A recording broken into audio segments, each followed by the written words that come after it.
We good? Yeah. All right. Cool. All right. Well, let's get started. Thank you everyone for coming, and welcome to CocoaHeads for November. It's our last formal meetup of the year. We have something next month we'll talk about in a bit, but no formal talks there. So to begin with, I'd like to acknowledge the Gadigal people of the Eora Nation, traditional custodians of this land, and pay respects to elders past, present, and emerging. I'll do a few minutes of housekeeping and then we'll get stuck into the talks. So welcome, and as always, myself and Christian are running the event, so any questions or concerns, give us a yell. And a reminder that we have a code of conduct, which applies both to the in-person event, but also online interactions like the Slack group. You can read it in full on that website, but it boils down to a few key ideas to be respectful, be inclusive, and be aware of fellow attendees. Again, any issues or concerns with that, please come and speak to Christian or myself, or send us a message after the fact if you want to do it that way. A massive thank you to our sponsors. We've got Billu for providing their office space and Procreate for helping out with our ongoing expenses.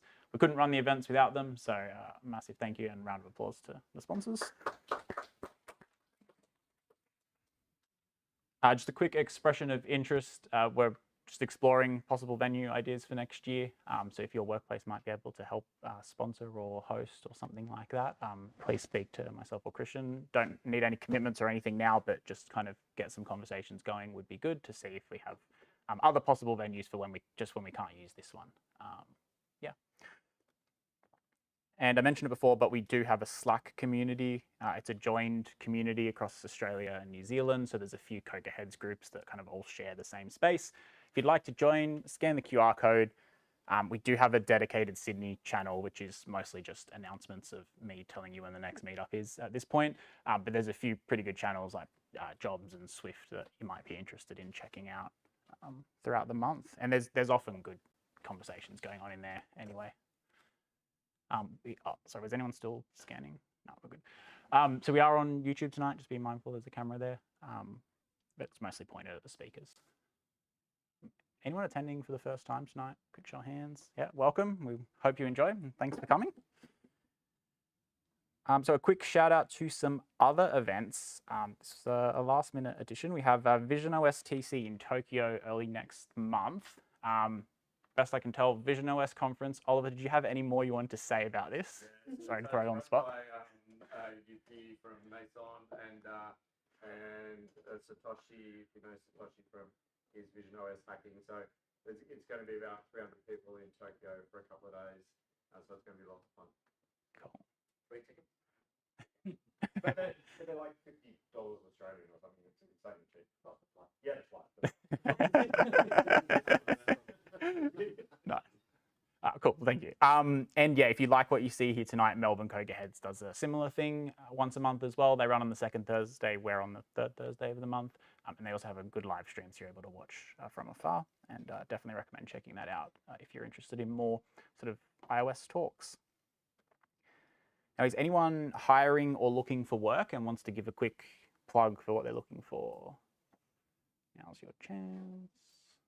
Yeah. Well, what are you looking for? Or what are you looking for work? Yeah. Do you want to introduce yourself, or just do you want someone to come up to you in the break if they're hiring? Do you want me to go there? Yeah, come up. Yeah, for sure. Oh, no. So, yeah. I'm working in the railway industry. We do design and develop railway systems, including software and controls and network safety, critical networking systems. But switching myself to proper iOS developer, looking for a job, so interested. Yeah, not experienced in agile environment. We're working more in waterfall, but principles pretty much the same. It's just maybe fast delivery. But anyways, yeah. Awesome. Thank you. If anyone wants to chat in the break, you know who to talk to if you're hiring. Okay. Looking ahead, so I mentioned tonight's the last kind of formal talks presentations night for the year, but we do have one more event on the 18th of December. That'll be back here. It'll be a quiz night. If you've been to them before, you'll know what to expect. If you haven't, it's just a very informal, fun kind of pub trivia style night. Craig is hosting, all going to plan. And so it's always a lot of fun. Definitely recommend coming, but don't come on the expectation that there will be presentations, because there won't. We'll take January off, so no event then, but we'll be back with talks in February. And as always, stay tuned to Meetup, and we'll publish the details with the venue and time and stuff as we get closer. But we're always looking for speakers. So if anyone's interested in presenting, or you're going to use the summer to brush up your presentation skills, feel free to get in touch, and we can get you on the stage presenting at an event starting February next year. If you'd like help working through an idea for a talk, or just want to run some ideas by us, Christian and I are always open to having that conversation as well. There's a submit a talk form online that you can use just on the Sydney CocoaHeads website, but you can also just message us on Meetup or Slack if you'd prefer. Doesn't have to be through the formal channels. Okay, so that's all the intro I have. Tonight's schedule, we've got 2 talks. So we've got the first one on how app development changed my life from Adam. We'll take a short break, and then we'll be back with Amy's talk on what's the name of that place again. So without further ado, I'll hand over to Adam. Thank you. Sorry to do that. So my name's Adam Lyttle, and at the very last moment I changed the title slightly of that talk that I'm giving. It is now called, I haven't changed it that much.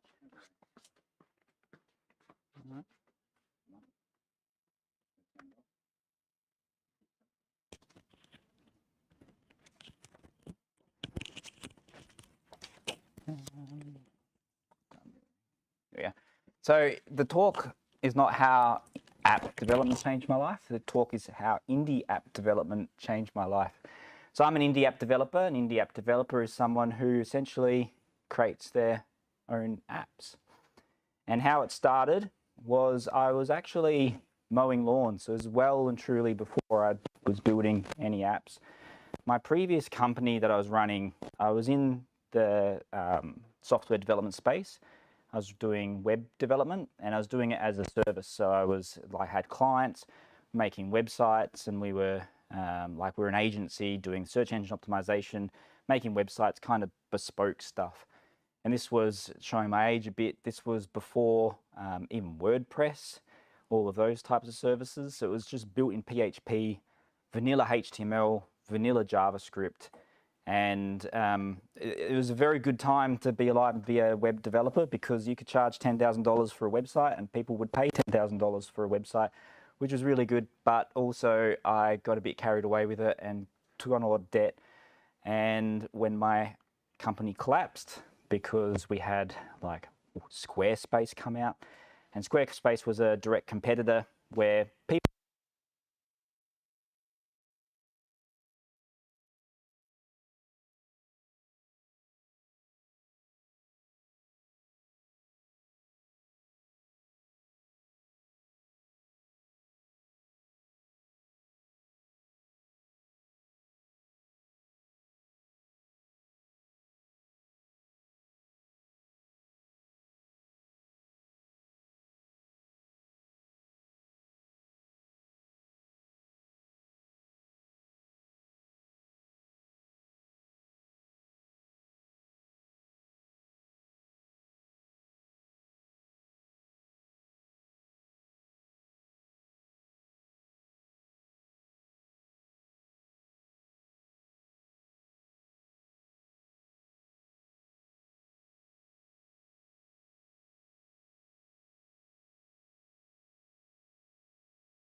do the job well, give them that lots of extras. It's not working. And they get you back again. So it was a nice recurring business. And I've got 2 mics now. So it was a nice recurring business. I was getting lots of work. But what I found was, like, when I get a new job, I didn't quite know where it was. And so I'd be making my way over this side, this suburb, that suburb, this suburb, that suburb. And I was trying to work out, surely there's a way to actually use Google Maps or something, use an API to actually work out the best route, or like an app. And no apps existed. And I'd ask some other people mowing lawns, like, how are you managing your route? How are you managing invoicing? How are you managing your clients? How are you doing it all? And they told me it's actually really easy. What you need to do is you need to get yourself a piece of paper and you write down all your client names for week 1 on one side. You flip it over and you write down all your client names on the other side. So week 1, you go through and just scrub them off. And then week 2, you flip it over and scrub it off. And I was like, why hasn't someone made an app that does this? And they were like, well, if you know anyone that can actually build one, they would make a killing doing it. I was like, oh, well, maybe I could do it. But I had no app development experience. Fast forward to today, how it's all going. I've made $1.21 million of App Store sales, 1.5 million downloads. Everything I've done is self-taught, so I've had no VC funding, no longer have any debt, and actually had no big ideas. Like it wasn't like I've reinvented Facebook or I've created Uber. Like it just, if someone told me that you could generate good revenue doing independent apps, put it on the App Store and generate good revenue, I would have thought that you'd had to come up with like the next big change, the next pivot or whatever. But not necessarily. So now I'm posed with the question that people ask me, what do you do? And my simple answer is I make silly apps all day. And when I'm not making apps, I'm talking about making apps, like on YouTube. And that works well in the tech industry and people that have sort of stumbled across my videos or stumbled across the community. But when I talk to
this is great, these sorts of places are great, because it means that there's a community for people to reach out. And I was just chatting before, it wasn't until last year when I went to WWDC that I realized that there is like a thriving community and people out there that are actually doing the same thing as me and really interested and passionate about building apps and coming up with ideas and creating things.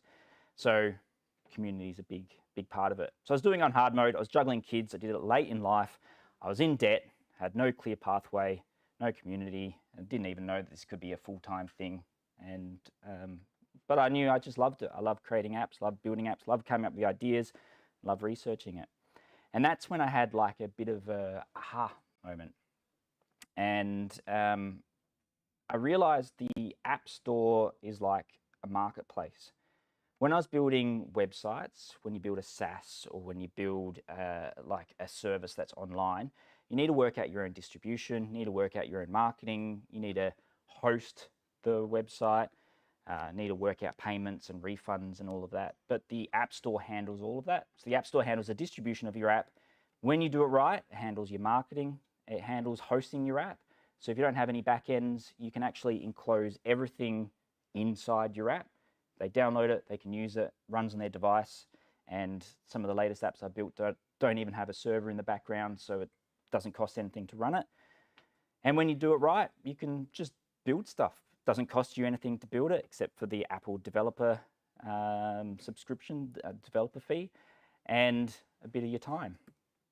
So I'm of the belief that anyone can build apps, can build their own app, get it on the App Store, and all you have to do is come up with the idea, validate it, build it, and put it on the App Store. And I guess the biggest question that I'm often asked is like, how do I actually come up with ideas? And I think the most important thing that I've realized across my whole journey has been that if you look in all the same places as everyone else, you're going to come up with all the same app ideas as everyone else. A Pomodoro timer, a to-do list task scheduler, a schedule reminder app, like those sorts of things. Whereas the best apps that I've created that have done the most successful things for me or generated the most revenue, have been the most passionate that I've built, have always been apps that have just come from everyday work, like everyday walk of life. My favorite app that I've developed is my kids got big into Pokemon cards, into trading cards, and this was a trend that was coming up, and I could see that it was a trend they were really interested in.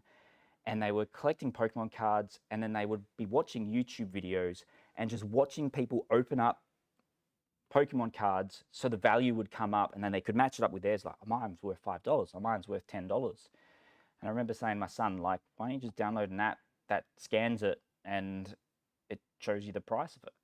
And he said, well, that doesn't exist. If you know anyone that could build it, you probably build it. And I was like, well, I'll build it then. So I built that app for my kids and released it onto the App Store. Initially released it for free and got it on the App Store. It became my most downloaded app and didn't monetize it at first, didn't put any subscriptions on there. But this gave me, like, has a flow-on effect. You have an idea, you put it up on the App Store, and then people were asking for extra features in it. And one of the extra features was to have live prices from eBay, because that's something that no one else was really doing. So I built this functionality into it and packaged that up as the subscription to purchase to subscribe to. And that became one of my most successful apps. And that just came from everyday walk of life. Just saw my kids with what they were doing, wanted to be involved in their life, wanted to do something where they thought, oh, look, Dad's actually pretty cool.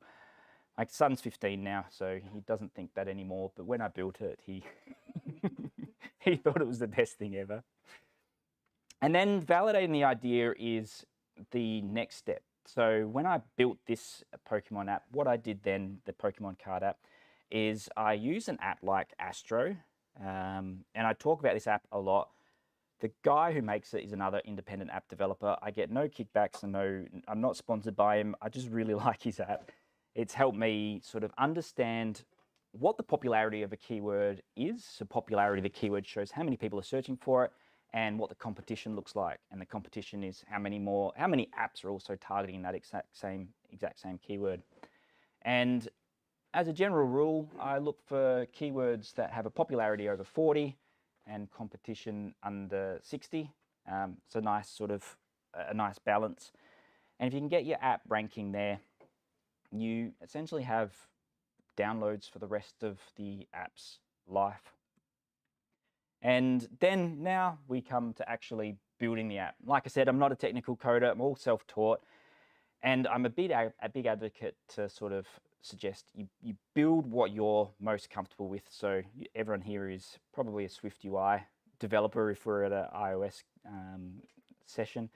But like if React is your thing or web is your thing, anything like that, it's about just getting an app on the App Store and using your own expertise and what you're actually familiar with to get it up and running. And that's what I did with my initial apps, just to get up and running and start learning about it. So the key is just to start building and start learning. and then you release it onto the App Store. And I think the thing that we all think about is if you create an app, you've created the software, and the software is sort of the technical side of it, but it's not until it's actually on the App Store that you've actually released it that now it's a product. It's not just an app, it's not just a piece of software, it's something that people can use. And if you're targeting a keyword that's a specific problem, you're actually solving someone's problem with a product. And if you do it right, people start downloading it and you start generating revenue from your app. And then once your app's actually on the App Store, that's when that journey, that's when the hard work actually starts. Getting the idea, getting it released on the App Store, building it, all of that process is just the beginning. That's to start the actual marketing side of it. App Store optimization is your best friend. If you can always fall back on App Store optimization, it means that there's always an opportunity and a chance to get organic traffic coming to your app. But I've been investigating App Store ads quite a bit, and there's quite a bit there to explore and to generate people downloading your app. Posting on social media helps as well. And I'm of the belief that if you want to get into indie app development, you want to become your own publisher and your own app developer, the most important thing you can be doing is creating a social media following and just getting out there and getting a following of people who are interested in your work and interested in what you're doing. And that's kind of your own responsibilities to do that. Nobody's going to do it for you. And if you build up your profile on social media, no matter what project you're building, you're going to have people that are interested in it, going to be downloading your app. And it might not necessarily convert into actual sales. So I talk about how to build apps. Nobody is downloading a Pokemon card scanner app and purchasing it based on me talking about building it. But people are going to check it out, they're going to download it, and then that helps with sort of download velocity on the App Store and has an impact on where it floats to the top a bit. So how did app development change my life? The money is actually a byproduct of doing what I love. So every day I get to wake up, I get to build, I get to create something new. It's given me the flexibility to be my own boss. I've paid off all my debt, so I'm debt-free now. And I just really love coming up with fun new ideas and challenge myself throughout the way. So this past couple of weeks, I've been building Swipe the Cat, and this is purely a passion project. I researched the keywords. I found out that lots of people look for cat games on the App Store. I had an idea for a cat game, so I released it, built it in 2 weeks, put it on the App Store, and I've been documenting my entire process and journey on YouTube, where I really have been going deep into coming up with the idea, building the app itself, and then also the marketing strategy, how I'm going to grow it and sort of generate revenue from it. So you can download it. It's called Swipe the Cat. It's at swipethecat.com. So that was my journey on how indie app development has changed my life. And I wonder if there's any questions or anything. I'd be happy to answer any questions if someone in here is looking at becoming an indie developer or looking at sort of growing in that capacity. If you have any questions.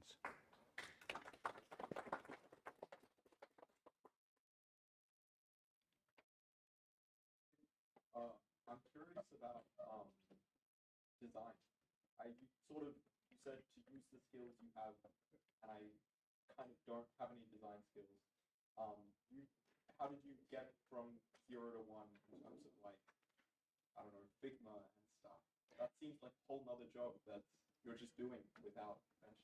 I think the other thing with being an indie app developer, which you've nailed, which is you kind of have all the hats on. You're the director, the designer, the marketer, everything. And everything comes with just start where your skill level is and then build up on it over time. When it comes to creating your own assets and creating your own designs, Swift UI is kind of really easy to create very iOS style interfaces really easily. And then you can take it further with, so for example, I brought up the design for Swipe the Cat. So if you had have seen, my original sketches for this is just really crudely hand-drawn. I put that over to ChatGPT and I said, make this look good. And then I brought it back into my app. So with like AI and with these sorts of tools, now the barrier for design, like it amplifies the vision that you have, not necessarily the limitations that you have. So if you've got an idea in mind, you can put it into ChatGPT now and it can spit back what it's actually going to look like. So I think with AI, it helps considerably with the design side of it.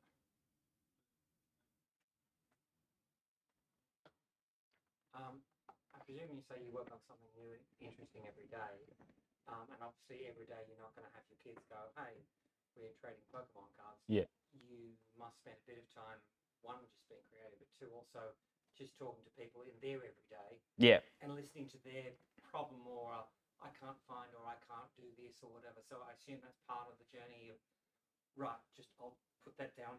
I'll come back to that a week when I've got time or something. So you've got a list of things to go, let's look at Astro. Is it worth diving into or not? I've got a notepad folder with about 200 ideas. When I'm out and about, someone says something like that could be an idea and I'll just jot it down. And then like exactly what you said, when I sit down to actually build something new, I'll see, do any of these ideas actually interest me now that weeks or months have gone past?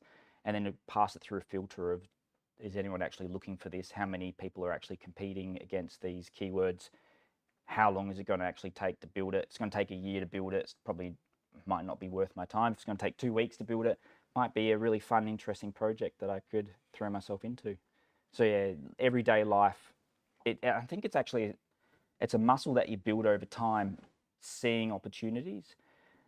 Even like if you get an electrician out and electricians start talking about something, usually they've got a pain point or a problem in their own business or their own life. And straight away I'll be thinking, someone could make an app for that. I don't want to be the person to make the app for everything, but there's plenty of ideas out there when you start listening to people. Yeah. You mentioned all the benefits you get from using the App Store, like the marketing and so on. Yeah. Is there much workload with managing your customers, like feedback and that kind of thing? Initially, when one of the first apps that I built was the CRM system for the mowing business. And that's what got me into app development and learning app development. That was a really difficult one to support and maintain because you were people were relying on that app to function, to run their business. So the second there was an issue, like it was an urgent issue. So these days, I'd limit what functionality is going to go into a consumer app or a game that would cause extra workload like that. So for example, with this one, there's no back end. The only feedback I get, or the only questions I get, is my child's actually subscribed. How do I unsubscribe? Or I want to cancel my subscription, or how do I stop the subscription? So those questions are the main ones. And now on the website, when you go to the App Store, it says click here for support. On the website, they're the primary questions, and it takes you straight to the Apple site. And that's cleared up like 90% of all of my requests. Now it's pretty easy to maintain and manage if you're not going for business to business. I'm going just business to B2C. So I mean, if the cat doesn't swipe and they message to say it's not urgent, it needs to be fixed right at that minute.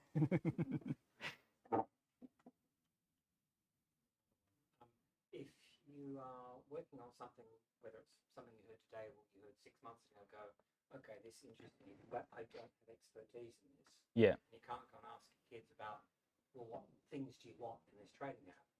What's your best path? Certainly not Google going to be helpful. What is it they're looking for? I've got the idea. Yeah. Now, how would they want to use it? Do you try and find someone online in a community group or something to go, hey, I see this need. How would you like it to function, or are you just doing it? I think how to actually, I don't leverage any sort of expertise in any fields. If there's an idea that jumps out at me, usually interests me because there's something that I like about it. So I'm not going to build an app that I have nothing, I don't know anything about. Like I'm always going to build apps that I have some sort of connection with, that I actually would be motivated to build. And then when it comes to actually working out what features go into it, a lot of people will advocate for checking out the competitors' apps and then working out what they've got and putting it in. But I don't do that. I don't like to do that. I've done that in the past. And then my app looks like the exact sort of same thought processes. The previous apps, I like to go from the ground up and envision how I think it would look, how I would want it to look, build a prototype, and sometimes in the prototype I'm like, actually it could do this or it could do that. And then later on down the path, then look at competitors and see how they've tackled the same problem or what other problems they've tackled, and then integrate that into the app as well. Look closely at your feedback in the store in the first Correct, yeah. Yeah. download. People, this is terrible because, or this is great because. Usually the feedback is really valuable from, I wish it could do this and I wish it could do that. And they're usually features you can add into a later version. And they're the features that usually go behind the paywall. So they're the core functionality I get working correctly. They get to download it. They're like, I wish it could do a whole heap of other stuff. And straight away, they're already providing feedback in terms of what the premium functionality would be. Yeah. Yeah. Yeah, great talk, thanks. You're obviously very good at getting the word out about your apps, since you put in a lot of time into App Store optimization, whatever. How do you prioritize your time between building and, I guess, marketing? Putting all of that on a project? I struggle with managing time in general. If you talk to my fiance, she has to remind me quite a bit that I spend a bit too much time on the coding side of stuff. In general in life, I have to keep getting pulled out of it. When it comes to the marketing side, there's, I guess with me, the group that I found myself in is I love to talk about what I'm building and love to share what I'm building. So promoting that onto socials is much more fun for me and much more enjoyable than making a TikTok account that's specifically trying to sell the app to other people, because then that becomes like quite a job. So what I try to do is align everything that I'm doing, whether it's the YouTube, whether it's building in public, whether it's building apps, even with what I do with the kids, I try to bring it all to align. And then that way, when I'm not very good at managing my time between all those things, if I'm talking about what I'm building, that's actually still promoting what I'm building. And then the App Store optimization is the key foundational thing that everything is sort of built on. Get that right, and then everything else flows from there. Get people using it, get people downloading it, and that helps the App Store optimization grow as well. Is that a big part of your day, 2 hours in App Store, or what does that look like? App Store optimization starts from day one. So before I've even decided I'm going to build the thing, I see, is there a demand for it? How much of a competition is there for it? And then that determines whether this is an idea that will actually make it to development and make it to publishing on the App Store. Because if it's an idea that's too competitive or an idea that nobody's downloading, then I could spend weeks or months building it, get on the App Store, no one's going to use it, no one's going to find it. So the App Store optimization starts right at the beginning, and it's not a process of managing and maintaining the App Store optimization over time. It's not like search engine optimization where we had to find backlinks and do all of those sorts of things. App Store optimization seems to really boil down to finding the right keyword, making a good app, getting good reviews, and getting people downloading it. Yeah, yeah. There is obviously some ongoing cost with listing the apps on the App Store. Is it like $100 a year? I think so. I think it's $100 for the Apple developer fee, yeah. And do you also make the same apps available on the Android system? So I don't. I've gone purely iOS now. The reason why, I used to do, when I was building with Cordova and I was doing in HTML, I was building it on Google and Apple. Google would get more downloads, and when I'd look at it, I go, oh wow, Google's getting a lot more downloads. I should be focusing my attention there. But when you look at the finances of it, Google, people are less likely to subscribe to the product. They're more likely, this is a few years ago, it might be a bit different now, but from my experience, they're more likely to value their time less and prefer an ad-based experience than to bypass the ads and or bypass a pop-up for a paywall. So Android developers are more likely to not subscribe for less, and when it comes time for renewal, they're more likely not to have money on their card to renew their subscription. And that just comes down from the stats. With the databases at the back end, what type of databases do you use? because my experience is with PHP, I've got a shared server where I have PHP on there, and generally what that does is mostly it's just like the API calls to ChatGPT and OpenAI, where I do sort of the prompting and everything, and that's hosted on my own server with PHP, and that shared server I think is about $50 per month. Yeah.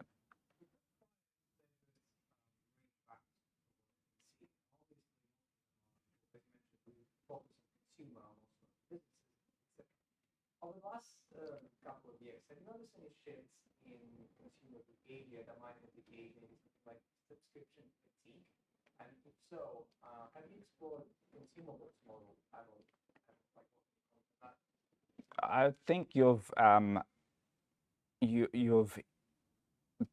don't know, you've been watching this game or something, because this is exactly the model that I'm trialing with it, the consumables. Yeah. So this is the first time that I've really dived into trying to monetize a game, and a subscription model doesn't seem to be a good fit for a game, but the consumables model does. So in this game, the idea is that you can play it, unlock coins, and unlocking coins opens up more scenes, or you can bypass it and purchase coins to do it. What I'm finding is I need to create a lot of content to create actual people wanting to purchase the coins. So that's becoming a very time-consuming process, drawing up each scene. So yeah, I think for monetization seems to be a tool belt, what works best. Consumer apps, I think weekly subscriptions, monthly subscriptions, annual subscriptions still seem to be the best way to monetize an app, especially on iOS. When it comes to games, I'm not sure. I'm trialing the consumables path, but I might go down the path of just reverting to a subscription model if it doesn't work out, like unlock all scenes for a like once-off fee or something like that.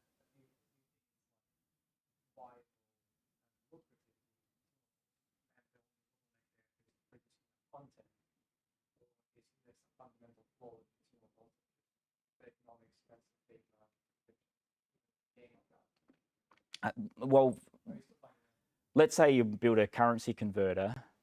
If you had a consumables model where you can only do one currency conversion per per purchase, that's not a model that people would do, but a subscription makes sense there. Whereas with a game, the industry standard seems to be more consumable model than subscription, but that's something that I'm testing at the moment. When it comes to consumer apps like utility apps, I think that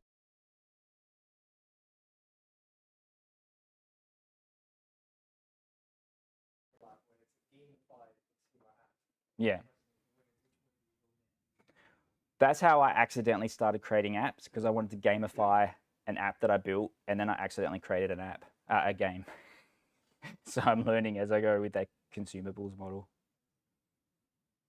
I've used a couple of casual games where they provide a free amount at a trickle rate, but then instead of there are paid options, but there's also a whole bunch of, well, you can take a shortcut and watch ads. Have you tried the click on this, watch this ad, whatever, and they're clearly getting some micro fee from the advertiser. Have you tried that model, and if so, did it work okay or bad? I've put ads in apps before. You need a lot of downloads to just to get any revenue from ads.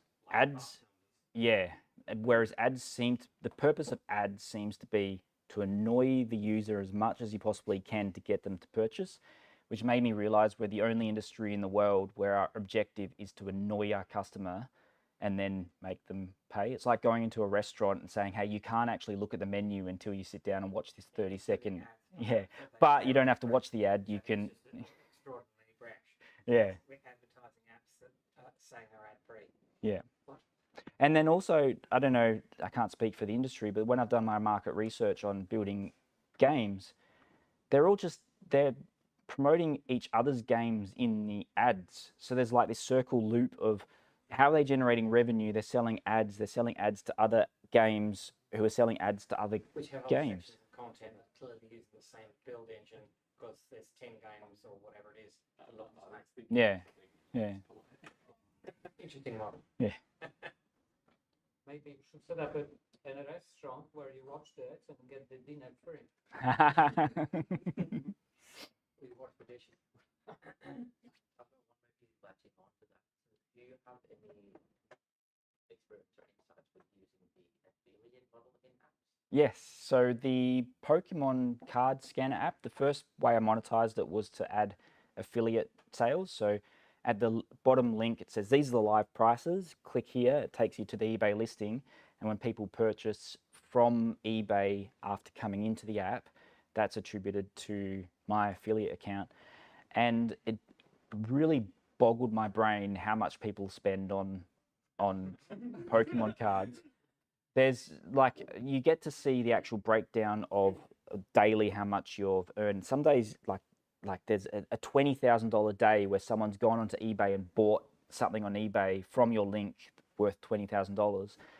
And you can only assume that that's like some Pokemon card that's rare that they've spent $20,000 on after researching it on the app. Yeah. It can work, and that generates about $600 per month for the affiliate sales from that app, and that's a really nice, like, it's just a link in the app, and that's a really nice value add on top of what the app generates in revenue as well. Clearly, the affiliate link has to be something that turns over some significant Value, money yeah. for that slice to be worth anything important. And then also, if the app is hooked into people who are motivated to purchase then and there, like an app that values something, then that is going to convert better than, like, maybe there's an affiliate link in here where you can purchase a cat. I don't think it'll work. How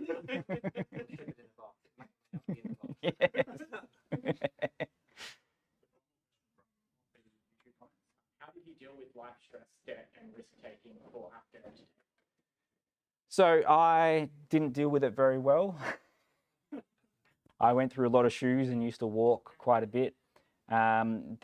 The passion that I found in actually building it, what I tried to do is hook into what I enjoyed with the app development more than the actual making this into a thing that's going to turn into reality. But there was, in the early days, I had to really justify why I was spending time that when I should be spending time with family or should have been spending time elsewhere, why I should be building these things. To everyone else looking at me, it looked like it was a passion project or just like this is my hobby.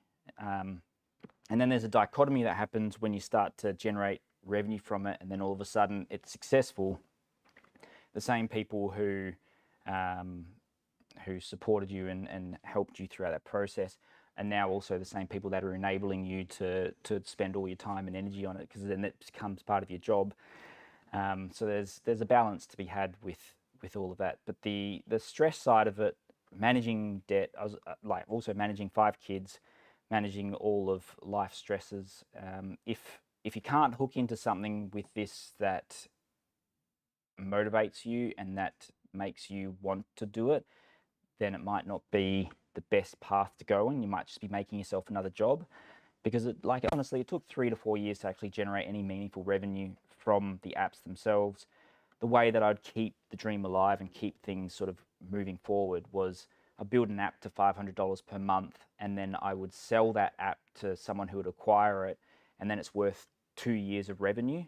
So I was able to cash out 2 years of revenue every time that an app reached $500, which meant that you build a portfolio, your portfolio goes like that. You build a portfolio goes like that. So it keeps the dream alive, but at the same time, it's a bit short-sighted in the process as well. Like, I can imagine that not every app is successful. Is there some ratio of successful and unsuccessful apps will be reached? Most apps are unsuccessful. So like 80% of apps, and the thing is, like, the apps that I sit down and build, and I'll spend a long time building, I think this is the best thing that I've ever created. This is the best thing this is gonna do amazing. They're usually the flops. One of my most successful apps that I ever built was someone on Twitter said, you can't build an app in a day that generates revenue. And I was like, well, watch this, I'll do it. So I built an app, it generated revenue, and I didn't think it would generate all that much revenue. And that app for the last 3 years has paid my rent every single month. So sometimes you build an app in a day and it pays your rent. Other times you build an app in a year and it can't pay your coffee. So yeah. Presumably that means minimal viable product really means focus, get that first reasonable build out there with decent quality but minimal features that's important. Yeah. And if it doesn't, start kick off with a bit of pushing. Yeah. move on. Yeah. So I think there's a theater of the mind that happens, and it can feel like when you purchase a lottery ticket, and the second you purchase a lottery ticket, you start to think, I'm going to imagine the house I could buy, imagine the car. And then when you don't win, you've actually let yourself down in the process. Like, it never was going to happen in the first place. So why live in that world where it's going to happen? So every time I release a project now, I look at, what am I learning from this? What metrics do I actually want to be focusing on? So it could be this app, I just want to trial. So for this one, I wanted to trial making a game with an addictive loop, and I want to build it organically outside of App Store optimization to get more downloads than my previous apps. And that's my metric for success. So tick the box in terms of I've built something that I've never built before, and now I'm learning in terms of how to grow it outside of App Store optimization, and that's the metrics for success in that respect. Yeah. Whereas if I had have built it with the idea that this is going to be an app that I'm going to retire on and this is going to be the best thing ever, and it might generate revenue, but you're still going to let yourself down if you have expectations that you're going to retire off an app. 13 apps out every 2 weeks for the year, 80% of flops. You've still got 20%. You've still got 4 or 5 successes. Yes and no. I've had, because I'm an advocate for, when I first started, I was building an app per month, and I was building an app. Next month I'll build another app. Next month I'll build another app. And I've talked about this process a lot on YouTube. I've had people reach out and say, I've done exactly what you said. I've built lots of apps and they're not doing anything. I was like, oh, let me have a look at your portfolio. This one guy had 30 apps on there, and they're all copies of my apps, screen for screen. And I said, that you got no downloads. Like, how long have they been on there for, thinking that he's built this over years? He said, no, I built these like 2 weeks ago. So he built 30 apps in 2 weeks using AI, copying my apps. And I was like, okay, I think you got the message wrong. So yes, I think there's a level of success. And as you learn and grow, and part of what I was talking about is getting your app out there and getting onto the App Store, because you want to have your first few failures to learn from it. And then as you grow, you start to learn, okay, why didn't that work? Why did that work? And then your level of failure seems to organically just, yeah.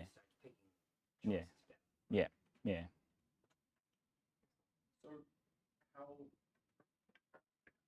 you think people like lucky, or do you think anyone can do it?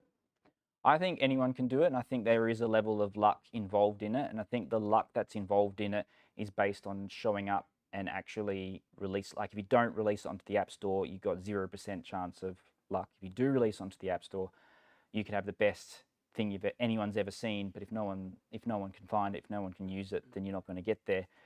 So there's a level of luck that comes with it, with just being in the right place at the right time. And one of the slides I was going to talk about was, I just happened to be in the right place at the right time. I can't believe that I'd be a very successful person if I was in medieval times and my skill set doesn't really apply very well then, whereas now my skill set is very, very much in terms of being passionate about building apps and creating apps and following that journey. So I think there is some luck involved in it, but that cliche that we make our own luck, like you can increase your vector of luck by putting yourself out there, building it, getting on the App Store, getting feedback, and learning from the process. In terms of measuring success and metrics, how much of an emphasis do you put on analytics? What sort of analytics? Just interactions. I've got nothing in my apps anymore tracking anything.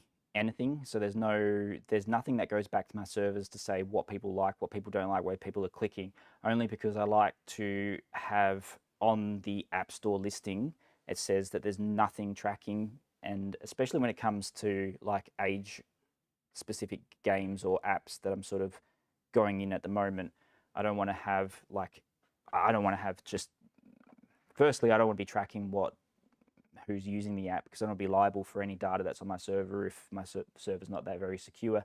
And secondly, I can't prove it, and I can't. I think Apple has a high emphasis for privacy. And I think if you have apps that don't track what users do, anecdotally, I wonder if that has an impact on App Store optimization, because they want to promote apps that are not tracking what people do. Procreate talked last year, and they have no tracking deliberately. Who's this? Procreate. Procreate. The most successful graphic design tool on iPad Yeah. in years. They have no tracking tool. But I mean, that's ended up in their favor, because you look at other companies who have used AI, people's content to train AI, and how much of trust gets broken. I mean, all of this is designed in Procreate. I saw that they're a sponsor, so I can say, look, this is done in Procreate. But this is, yeah, Deliberate choice. yeah, and I do use other products, but the Procreate is, yeah, they seem to have my interest at heart.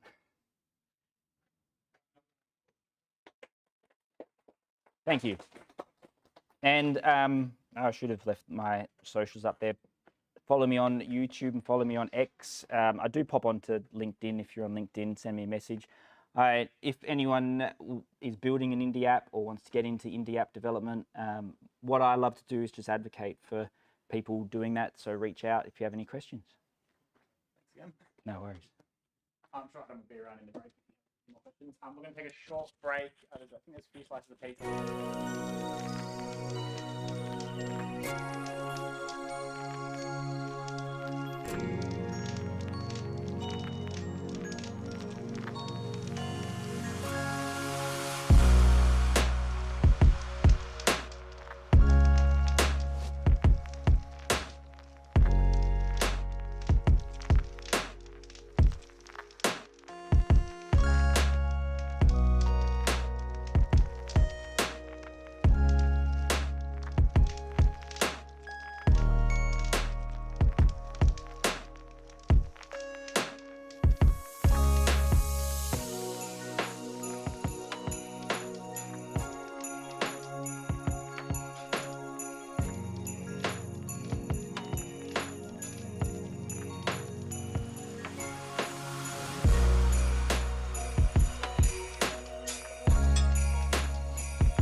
Oh, yes.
Talk. What's the name of that place again? Over to Amy. Hi, good to see everyone. Good to have a nice large turnout, which is always fun. Going to be talking about what is the name of that place again. So little bit about me, since I haven't been up in Sydney that much this year. My name is Amy. I'm an iOS and macOS indie developer. Couple of websites up there. cuteios.dev is the sort of bloggish one that's neglected. Sad. Then I've got a few apps. So Health Kitty I've been working on for past little while is a new way of interacting with your health data. You can ask it questions like, what was my heart rate today? How much did I sleep last night? And it's pretty fun. Also, as an avid cyclist, I've been doing a cycling app called Ride Journal. That's been up in the App Store for a while and is an iOS and macOS app. And me being me, I always create new apps. So coming sometime soon is Travel Kitty. Wonder what that could be about. If you need to find me online, I am on Mastodon, amy@iosdev.space, and I'm also available for contract iOS work, or macOS work, or Vision OS work, or watchOS work, tvOS work if people wrote apps for it, all the platforms. So what we're covering tonight is we're looking at how do we search for a place, how do we handle some errors, going to talk a bit about debouncing or sort of back off, delays, that type of stuff. Going to look at this new type that Apple introduced this year called PlaceDescriptor. Going to look at how to take that descriptor and show it on a map, look at getting directions, and then also how do we take that and go, well, let's hand this off to the Maps app, which is always pretty fun. So searching for a place is local search. The idea behind this is you go, here is a search term, here is potentially a map region or the entire world. Here are some other bits and pieces around what a place should be. So in order to get started, you create the request, which is a mklocalsearch.requestType, and then at a minimum, you provide it with your search term, which is your natural language query. This doesn't have to be exact, but it's pretty much what you are capturing from the user in order to show things on the map. Your next step is to actually run that search. So you create an instance of the search type with a request. You can then use Swift concurrency to get the results. That results will then have a property which is your map items. That is your MK map item. And from that, you can then create your place descriptors.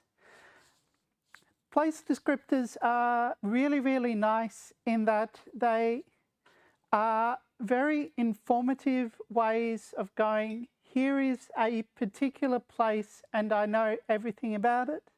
I'll talk about them in a bit, but compared to an MK map item, which can be rather ambiguous, place descriptors are meant to be as close to unique as possible. So here is all of that search, but what then happens if you get an error? You get one of these types back, which is an MK error. MK error is a type of NS error. NS error is the really old, really opaque way of handling errors in Apple's platforms. But with MK errors, anything dealing with a MapKit interaction, there are a few different types of errors you can encounter, which are going to be these. You've got your decoding failed, which is more for if you're, say, dealing with GeoJSON or something like that. Directions not found. If you try to get directions somewhere and it goes, nope, don't know. The most likely one people will encounter, though, is you're loading throttled. Because any type of search or query interaction with a map is very intensive, Apple will rate limit these particular queries so that you're not overwhelming your local device or Apple's servers in all of that. Place mark not found is another one.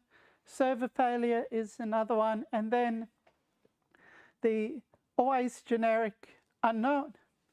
So if you're looking at loading throttled, how do we actually engage with this, understand it, and provide a good experience for the user? Well, you wrap all of your search in a do catch block, so you can catch this specific error, being mkerror.loading throttled. Here, I'm just doing some logging and saying, hey, we've been throttled, try again. And a very primitive, very straightforward way of handling this is going, okay, let's just run the query again in 10 seconds time, which is just going to sort of take off any sort of constant typing or anything like that that goes on in the search box if Apple is saying, nope, too many queries. In my experience doing dev work against this, at the moment being end of 2025, something like 50 queries in a minute is about what people are going to expect before they will start to hit a throttle. If anyone's been on the CocoaHeads AUNZ Slack recently, you will have seen me complaining about trying to get the actual time left for until you can succeed a search query again.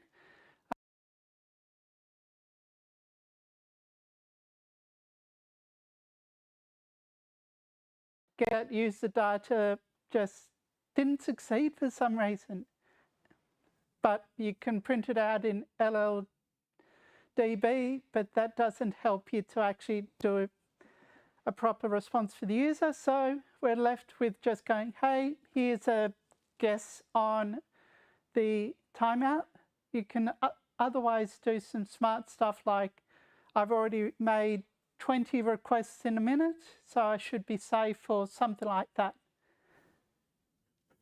Another thing to worry about is debouncing, and particularly when a lot of code is dealing with Swift concurrency, you don't have the same debounce that exists in Combine, so you need a way to handle it. Task.sleep is, people will probably go, oh no, you're just sleeping for a bit. This is actually the best way of dealing with it, because you can go, okay, here is a task which is happening asynchronously. Pause running of this asynchronous block for a bit of time. Then come back, look whether the task itself has been cancelled. If not, look, say, do we still have the containing self there? And if all of that succeeds, then go and perform the search. So this way, when a user is constantly entering in the term to search for, each update to that particular string, which can be a binding to a variable, will then recreate this task. So with Swift concurrency, when the task is no longer assigned somewhere, it just gets dealloced and will disappear, and that gets handled by the task.isCancelled. So yeah, you're actually doing as simple as this looks, it's the best way of handling debouncing and also throttling based on the error, because you can pass into this whatever delay you want and away you go. PlaceDescriptor. I love this thing because it is a type in Swift that's part of the new Geo Toolbox framework, and at the moment it's pretty much the only exposed type in that framework, allowing us a way to identify different places on a map abstracted away from the particular mapping provider. So you could have Apple Maps doing the providing, you could have Google Maps, you could have, what's the open source one? Yeah, Mapbox/OpenStreetView, same difference in there. But it is pretty cool, and the documentation is there. Apple also did a really good WWDC talk on it this year, so go watch that as well if you want a different take on it. Why it's really nice is that you're able to say this is the details for a map based on place representations, which can be something like an address, which is a street address. You've got coordinates, which could be a lat long, and you've also got device location, which isn't used as much, but that could be something that's relative, I think, to the position of the device. So these are the ones which are there for how you would create it and put it and define it. You've also got this thing called a supporting place representation, which is a hash or a dictionary of your identifiers, one of which being com.apple.mapkit, being Apple Maps, and the unique identifier for that particular place. So this is a way to say specifically, when you're doing stuff like searches and directions and all that, this is the very specific item in Apple Maps according to its knowledge of this place, rather than just going, here's an address which could be ambiguous. There could be 20 different things at this place and stuff like that. So this is the unique. These can be a bit more ambiguous, particularly if it's just coordinates, because coordinates could be for a larger area, and depending on how, when, where they were captured, they might be a bit ambiguous. Cool. Okay, so we've got our place descriptors there. What can we actually do with them? Well, one really nice thing you can do is get directions, which is what maps are really nice at, good at. So here in order to get our descriptor back to an MK map item, which a lot of MapKit framework calls still use, we need to do an item request. So we create the request, and then we go, please give us this map item. And you should, if you say, doing your local search, finding the place descriptor, storing that descriptor, say in Swift data, because place descriptor is codable, then you can take it back out, find the map item, and away you go. So yeah, this is one of those sort of back and forth ones, but pretty cool. You can then do a direction request. Here you do mkdirections.request, which is your what defines that particular directions. Yeah, it defines the request. That's really what it is. So the request has a destination, being your map item that you've just defined. Quite often you're going from where you are currently, being the current location. You still need to deal with location permissions and all that. So as long as your app's doing that, mkMapItem.forCurrentLocation should be working as you want.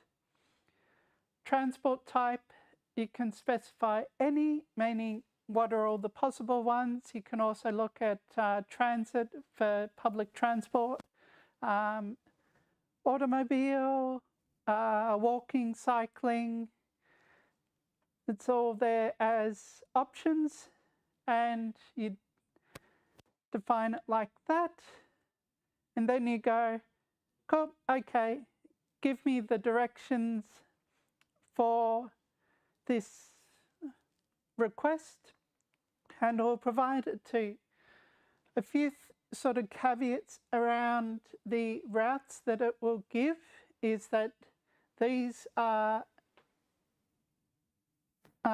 old NS objects that are part of the MapKit framework, meaning if you want to look at, say, the distance in a route step, it is going to be in meters, but that is only shown in the actual documentation. When you're dealing with it as a value in your own app, you need to go, okay, I assume this is in meters. I then want to take it and expose it as something that's reasonable for the user. So the user will be able to look at it and go, okay, this particular step is, say, 5 kilometers or 200 meters or something like that, which is a better representation to the user. And also if, say, the user's device is set to an imperial system, you can then do the conversion across to miles in order to show it for them. All of this sort of conversion is something you will need to do in your UI. Also for like expected travel time and things like that, it's going to be in seconds. You still need to do the same conversion from that value across to what you show the user. Cool. That's all how you work with directions. Another thing is opening in maps. Now, because place descriptors are unique and there's going to be a really, really good chance of a correlation between what's defined in your app and in a mapping platform such as Apple Maps, then you'll be able to go directly across and know that what it shows, what up in Apple Maps is going to be the right thing. Here you just do the same item request call, and which gives you your MK map item type. You then call open in maps and you can pass it some launch options, and away you go. This will then show you the specific place in Apple Maps. And that's actually all I had for tonight. Any questions?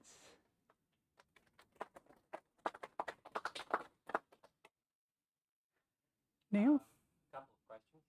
I presume when that you open the map, the system will do the pop-up saying, do you want to open this in maps? So So that's a side thing, not Um, important.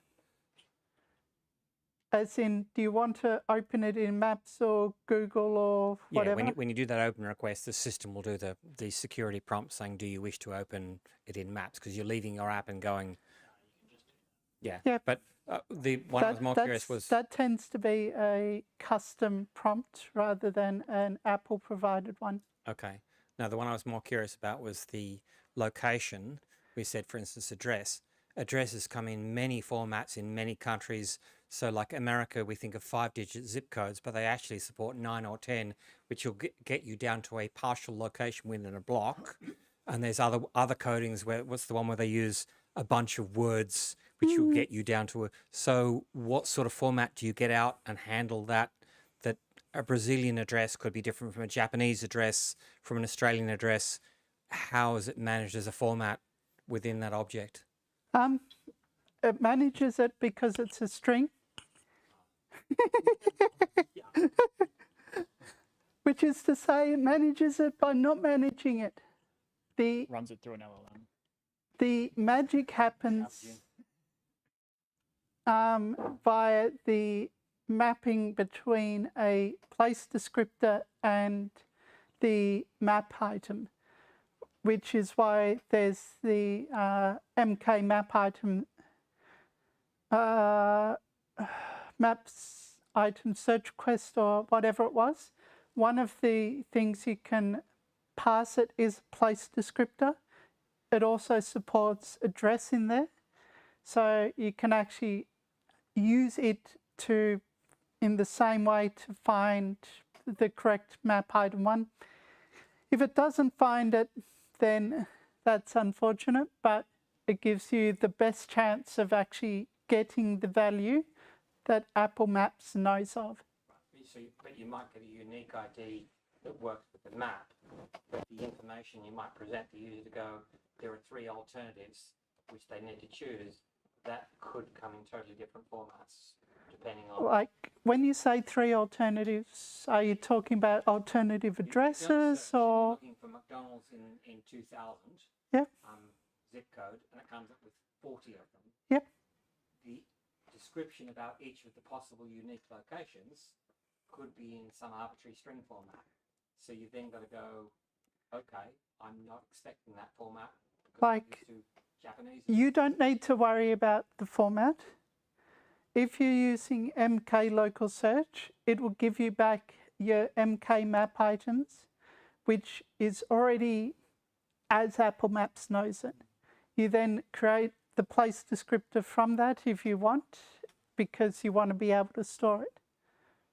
So that's not a concern you need to worry about, because you are getting the information that Apple knows about and is providing you.